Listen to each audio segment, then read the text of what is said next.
Hi, this is Rob Price, the Superintendent of Onondaga Central School District, and I'm here to talk to you about the capital project proposal. This is episode 2 of episode 4, um, the 2020 vision for investing in our future. Today's focus is going to be on Wheeler Elementary School. Again, welcome. Slide 2, why needed capital improvements and long-range facility planning. We have safety and security pieces that we want to address in this capital project that focus on Wheeler Elementary School. And we'll also talk about the when a little bit. I added this information, estimated construction dates 2021, 2022, and how the capital project cost. No additional tax impact was one of our goals from the facilities committee, the board, and the administration. We wanted to go out to the community and not ask for any additional money.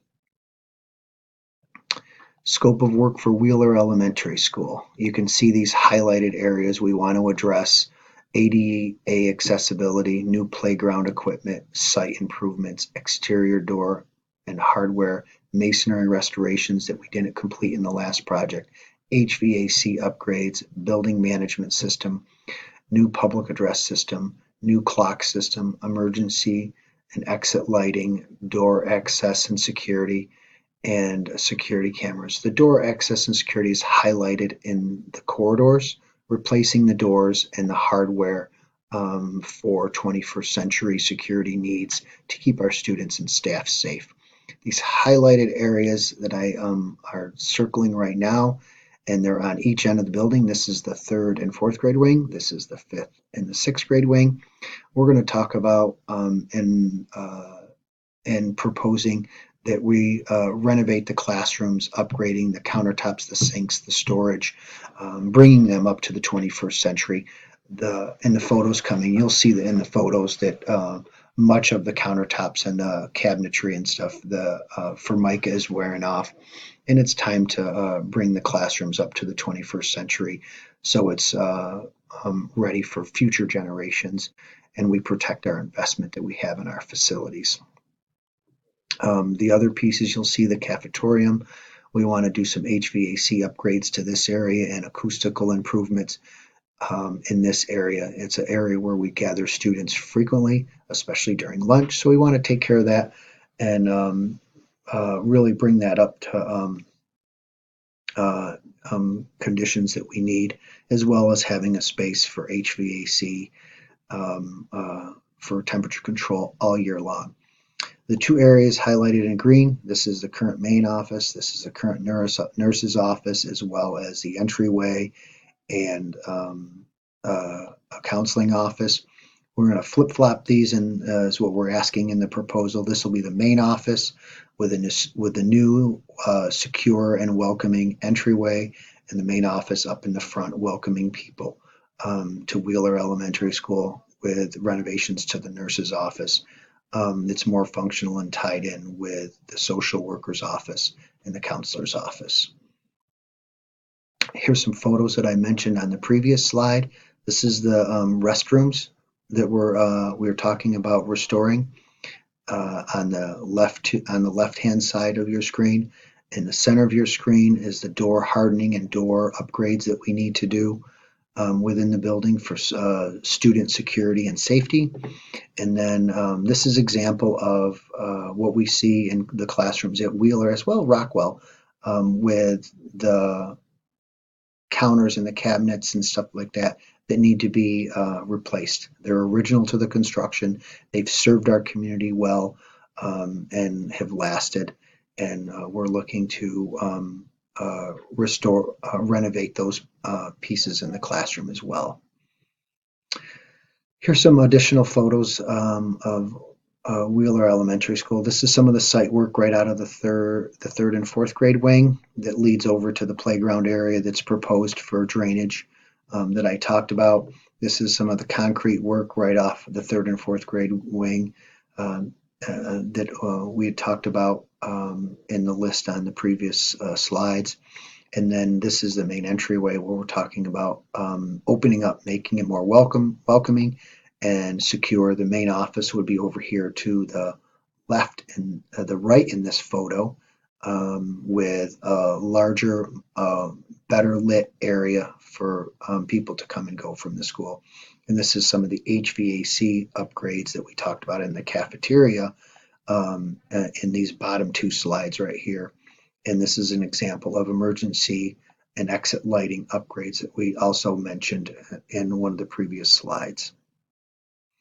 The scope of work and for site work at Wheeler also includes some of the junior senior high school as well as Wheeler. And this is the area over here at Wheeler that we talked about with site work upgrades for drainage and concrete work right along in here. And then this area over here is to upgrade and replace the playground surface area as well as the playground area for the 5th and 6th grade side. Both of these upgrades will be welcoming to the community, I hope, and they'll also be accessible as they always have been year-round to the community when school's not in session. So the playground, again, will be open up to the community when school's not in session, as well as a popular place for kids to come and play during Friday night football games and boys or girls soccer games at night as well. The highlighted areas on this site work is also the track, which both Wheeler and the junior senior high school students use during PE class and extracurricular activities. The other piece to highlight on here is just a restoration and renovation of the tennis courts. The resurfacing of those need to be done as well. Here's some photos of the proposed areas as well. This area right here is just an example of some of the blacktop that's deteriorating and needs to be torn up and repaired. This is the stadium, and the proposals for the stadium additions will be handicap accessibility to the stadium, which will be very welcoming for all community members to have equal and easy access to the stadium and raised seating to watch games. This is the proposal to replace the Wheeler Elementary playground on the 5th and 6th grade side. It would replace the surface area as well as the playground equipment. This is the 3rd and 4th grade side with the playground equipment over onto the right-hand side out of the picture. But this is the drainage area that I talked about where we need to upgrade and do something with the drainage to bring the water away from the playground area. This photo in the upper right corner is the track. You can see the cracking. There's many of these pieces, and the track is in need of replacement. It's the original track to, I believe, when it was built in the late 1980s. So it's time to keep that track in place for the community to use for walking and running outside of school hours, as well as for our students to use for physical education class, as well as extracurricular activities. The bottom picture here you can see is the tennis courts. We've been doing repairs on those to keep them safe and usable until a time that we can reconstruct those. And that's the main piece, with some of the site work. Is one of the things that we've been doing is we've been maintaining all of these areas so it's safe for students and still functional. And it gets to a point where we really just need to replace them because the maintenance costs are outweighing the replacement costs. The financial project overview, you see it's highlighted out here in your pie chart on the left. A $21.5 million total project cost. Capital reserve funds that we're proposing to use is $1.5 million, and we're going to finance it over 15 years. The state aid that we will get for this project is 84.7%. That means we'll get 84.7 cents on a dollar. We'll pay just over 15 cents per dollar for the project. And by using the capital reserve funds and the current funds that we have in bonding from the 2008 bond, we'll ask for no additional taxes, no additional tax impact to taxpayers. Here's the upcoming community meetings that I want to share again, that I also shared in episode 1. Thank you for your time. If you have any questions, please email us at capitalproject@ocs.cinyric.org or call the district office at 315-552-5000. Thank you very much for your time today. Until episode 3, be well, and thank you again. It's an honor and privilege to serve the community.